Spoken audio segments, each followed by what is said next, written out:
want to talk to you about the recovery period of still listening to your body when it needs rest, still listening to your mind, body, and soul, really all three, on easing back into it. I've spent a couple of days being like, why can't I figure this out? Why can't I get this? It's like, oh, because I'm still in recovery. And the empathy and the sympathy that you have to give yourself when you're going through a hard time, you have to give that to yourself in recovery as well. Hi, welcome to Say More Words, a podcast that was created to emphasize the human experience through stories. I hope that you come here to learn, to expand, and most importantly, learn how to say more words. Speak your story, speak your truth, boo boo. We're so happy you're here. Hi, friends. Did you miss me? I missed you. I'm recording live from my couch where I've spent the last 3 weeks. And that's what we're going to be talking about today. Song of the day is Lips of an Angel by by Hinder. I can't even say it without laughing. You may have heard, you may have not heard that MySpace has come back. And in honor of MySpace coming back, I was thinking about like what potentially could have been my songs on my profile back in the day. Lips of an Angel definitely was one of them. My Chemical Romance, Black Parade too. And I laughed because, my toxic self believed that Lips of an Angel was a love song. Oh, 20-year-old Tamika. Anyways, today's episode is sponsored by Swick Media. You all may know and have heard of Swick Media here on the podcast. Swick Media does all of my editing and social media for the podcast and for me personally. Swick Media is an all-inclusive social media conglomerate that handles all of your media needs. You need editing on videos, pictures, social media help, or getting your name out there. Swick Media was one of the easiest yeses I've ever had in advancing my career, my business, my life. Jeremy and his team are wonderful, and they make you look your best. So make sure, if you are looking at going into podcasting, you need help with social media marketing or marketing in general, Swick Media is where you go. How are you? I'm coming to you live from my couch where I've spent the last 3 weeks. I did not know that this wasn't common knowledge. I did this thing. Let me back up. I did this thing when I moved to Texas in which I completely erased the identity of all of the hard things that I've gone through and showed up fresh. And what's funny about trying to completely erase the hard things that you've gone through is that they've developed you into a person and their experiences that are important, and then all of a sudden they rear their ugly head. So if you have not heard episode 11, Finding the Joy in My Trauma, when I moved to Texas, I told nobody about that. I wanted a fresh start. I didn't want anybody to know who Tamika Marchbanks was.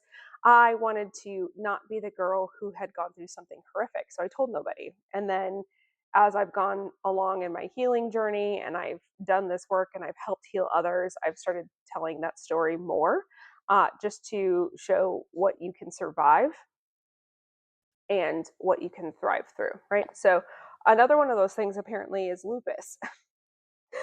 I have lupus. My symptoms started when I was 14. I didn't get diagnosed until 16 or 17. I got diagnosed at the Mayo Health Clinic because back then it was just a joke on house. Like he would say, like, well, it's not lupus. Turns out for me it was. And it's an autoimmune disease where your white blood cells attack healthy tissue. And for the most part, I've maintained it through natural health care services. So for, 25 years now, no, not 25, 15 years now, I have been off all of the lupus medication. I've been off painkillers. I've been off the whole thing. And every now and then I have a lupus flare up that lasts me 2 to 3 days. I get sick. I know I've talked about it before, like what happens when you get put on bed rest, and 2 to 3 days of sleeping and then I'm good. Turns out though, I still have the big daddy lupus and I like to ignore it And I like to ignore the symptoms and I like to ignore the signs until it becomes a thing. So I spent the last 3 weeks in bed on my couch, barely for a whole week, I didn't keep any food down and I just slept for 3 weeks while my body tried to heal and recover. And I'm still not 100%, still in a lot of pain, still want to sleep 24/7. I'm better than I was. My brain works. But it was one of those harsh realities. And I'm not telling you have to have an autoimmune disease to have one of those harsh realities, but I've said it before in the podcast, and I will say it again that rest is not a reward for doing good. Rest is actually should be part of your success plan. And I admittedly have not put rest in my success plan. As you know, I had my kids home for the summer, so working and kids and life. And I should have seen the signs. I just ignored them. I really love a circus. I love a red flag, but I ignored them consistently and regularly over and over and over again. And then I got sick. My body was just basically said that you aren't a robot, and I went down. And you don't have to have an autoimmune disease to have that happen. I know if you're still listening, you've had a moment where you're like, I just one more thing, one more thing, one more thing, and then you get sick. You pick up a illness from your kid's school, or um, you get random bouts, or when the news is talking about all of these viruses and stuff that are going around, all of a sudden you get it because you may be somebody who only gives yourself rest as a reward as opposed to putting it part of your strategy. So I'm here as living proof that you need to stop doing that. And I laugh because the signs were there. So I'm not shocked by when it hit me. I will be honest. I had very stressful back to back weeks with the kids, with work. Um, I had, I work very closely with my clients and I'm very empathetic. And I had 3 clients experience deaths back to back, 3 days in a row. I had clients who were making massive moves. I had clients who experienced really unfortunate things in their personal lives that were affecting their business. And it was a conglomerate of stress because as an empathetic person, I was taking on their stress, but also looking to be there for them. So I spent many days working from the moment I woke up until very, very late at night when I finally passed out. And so that was sign number one. Like I was having a hard time sleeping. My body was starting to hurt. I was ignoring the signs. I was just like, you know what? I can keep going. I can do another day. I can do another day. And finally, my body was like, no, you can't. No, no, you can't. Uh, you have got to stop. And it was a hard stop. And what sucks about when you wait to rest until it's a hard stop is that that rest isn't actually rest because now you're trying to recover. You're ill. You are trying to take care of yourself. You're trying to be a human, and it just doesn't work, and it doesn't work, and it doesn't work, and then you go right back into it. And so I'm here one to talk about, like, you need to rest and you need to listen to your body and you need to stop because you're not good if you just stop. I will tell you, I've been completely useless for 3 weeks, which is impossible when you own your own business. um, but what happens then is when you feel even an inclining of feeling better, then you start to plow like you used to. You start moving like you used to, and that doesn't always work. So I'm on my couch because I'm in the recovery period. I'm in the hangover of a 3-week lupus flare up. And my brain works, but I'm tired. And I want to plow through life and plow into all of the things I need to do, but my body and my brain don't have the ability to do so just yet. And so I want to talk to you about the recovery period of still listening to your body when it needs rest, still listening to your mind, body, and soul, really all three, on easing back into it. I've spent a couple of days being like, why can't I figure this out? Why can't I get this? It's like, oh, because I'm still in recovery.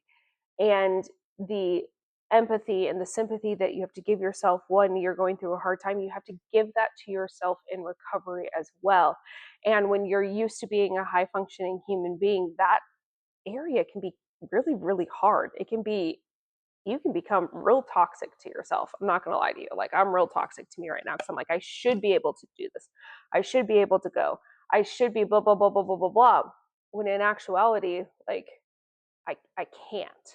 And so when you're shooting all over yourself, you have to ask yourself, if am I looking at the reality of what I'm actually capable of doing right now? Like, am I actually capable of this? Am I actually capable of plowing right? No, the answer is no. And so what ends up happening is I produce mediocre nonsense while I'm shooting all over myself. So if you're in recovery or you're in a recovery spot and you're like, I should, the best thing I can tell you to do, dump out all of the things you think you should do, pick one or two, check your energy levels. Where are you at? What is possible? If you're good, then keep going. If you're not, then pause. It's not a hard stop, but it's a pause. You need to pause in your days. You need to pause in your recovery. You need to pause in all aspects of life, because if not, then life gives you a hard stop. One thing I've been doing too is really, I've been asking out loud in a form of prayer of like, what is this season supposed to be teaching me? Because I know that every season, every hardship, every single thing is meant to teach me something. And if I don't learn the lesson, it's going to happen again. So I've been asking over and over and over again in this recovery period of like, what is this meant to be teaching me? And honestly, I don't like the answers. As with a lot of personal development work, we don't really like the answers. We don't like what we're being shown. And for me, I will be open and honest with you. One of the major things that I've been shown is to accept help and to ask for help. Now, if you follow me on social media, you might have already seen this, but one of the biggest things for me is that as the oldest daughter that was raised in the 80s and 90s, like, asking for help was never seen as good. It was seen as weak. It was seen as needy. It was seen as impossible. And so I have learned to be wildly independent and figure it out for myself. And this season taught me that I'm not going to make it anywhere without other people. And I know that. I know that to be true. I know that we are community people, and I talk to my people all of the time about accepting help and asking for help and looking at what you are not good at and asking for help in that. I talk about it all the time. However, I can't coach myself. I can't guide myself. I can, but only to a point. And this season taught me that I have to ask and accept help, which is very difficult. I think it's one of the hardest things I've had to work through, because even as an adult, if I've asked for help, I've been shamed or blamed or guilted for it. And I had to rework in my brain that I am worthy and I am loved, and the people who do love me will show up. They just will. And that doesn't make the people who didn't show up wrong. Let's be abundantly clear. This isn't a, start making people wrong thing, but it showed me that those who do love me will show up. They just will. And I have to learn to be okay with it, which is really hard, or to not see myself as wrong for being a human who needs help. It's wild, right? The things that we are taught as a child that we have to work through and eliminate as an adult. So that's my biggest one. Two, I need to work more rest in. I have to do more things that fill me up, bring me joy, because somewhere along the lines this year, and I don't know where, haven't figured it out yet, I kind of released that aspect of me. Now I found parts of it. We talked about the World Cup, and that filled me with joy, and getting to spend time with my friends and their children this summer filled me with joy. But there was a part of it that was missing, and a part of it that I kind of put a chokehold on because I was in a moment of lack of worthiness, a lack of love, maybe even a lack of direction on what I wanted life to look like or what I wanted things to look like. And so joy kind of got put to the wayside while I was plowing through really hard, difficult things this summer. And I realize, and I know deep in my soul, that the best version of me is loving the life she lives. And I will tell you, like, this summer, I don't think that I did that.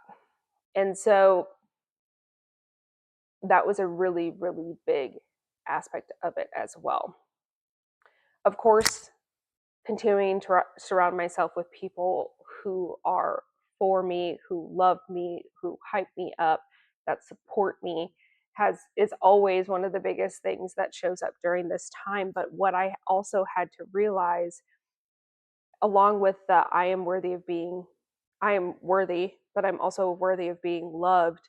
I had to a huge realization for me was that I walk around, I wouldn't say blissfully unaware, but unaware of how loved I am. And I think a lot of us do that.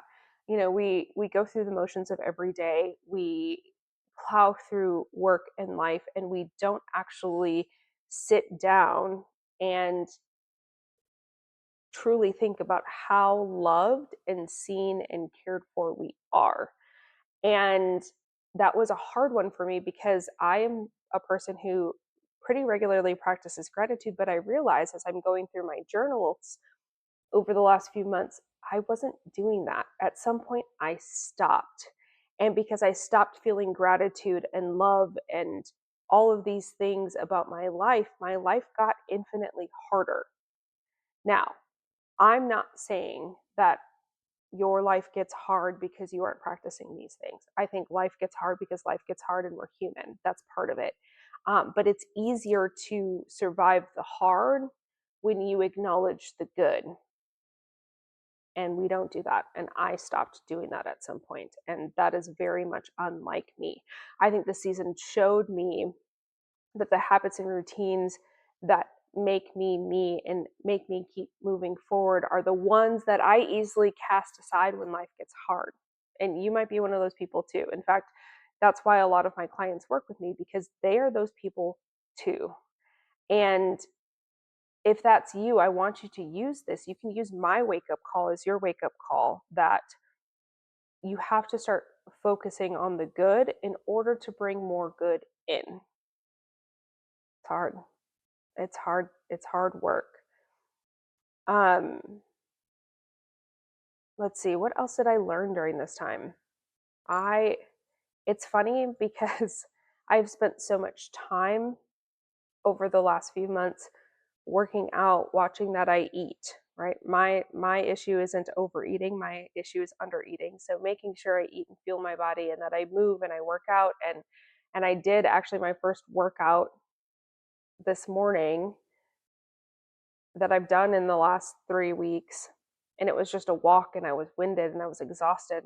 And I realized how much I take for granted my body when it feels good. I forget what it feels like to be sick, right? Because we just push that stuff to the side. And I did so good at building my body up and building my muscles and getting the workout routine and doing all the things and waking up and all of that, to then be pushed down again. And I realized how much I take my body for granted, how much I take for granted when it feels good, when I'm functioning, when my brain is functioning, when your job is your whole freaking head and your brain and it's not working. It's hard.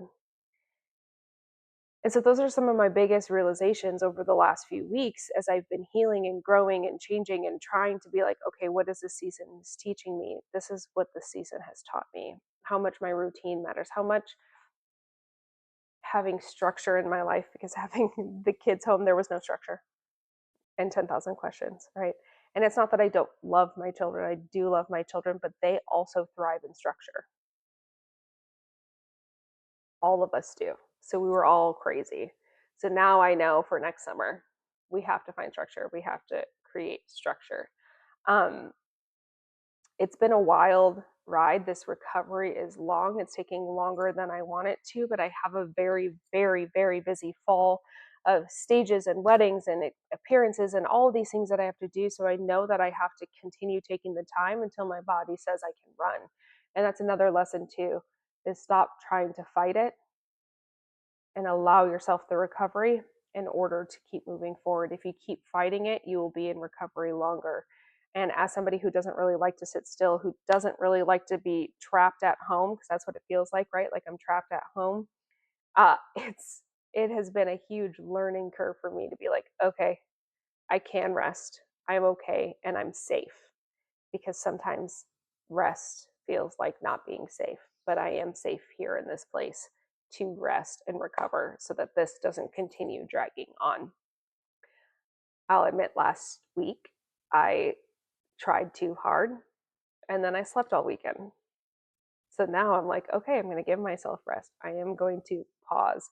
I am going to give myself the space to recover because I don't have a choice. I don't want this to continue. So I hope any of this, some of it landed for you. If you are in a place where you know that your body's about to fail or you feel like you're going to get sick, give yourself the rest now so that that doesn't happen. Include pauses in your day, include pauses in your schedule. If you're traveling every weekend, make sure that your weeks include rest so that you don't get to this place too, because it's not fun. I don't like it. I didn't think I would ever miss Stella and my lashes and my sequins and getting dressed up and going out to events as much as I do now. And I know that season is coming because the fall here in DFW is crazy and there's tons of events and I'm traveling the country doing events and um, I know it's coming. I just miss it. I feel like not me right now because I'm not me because I'm in recovery. And so you may be in recovery too. You may feel the pain of sickness coming on that's going to hard stop you. I will challenge you to rest now so you're not out later. Put those rests in. Make sure you have moments where that fill you with joy. Make sure that you're having experiences that fill you with joy, people, places, and know that you are worthy and loved and worthy of rest. If you take anything from this, I hope you understand how worthy of rest you are. And that's all I got for you today. I hope you have a great day.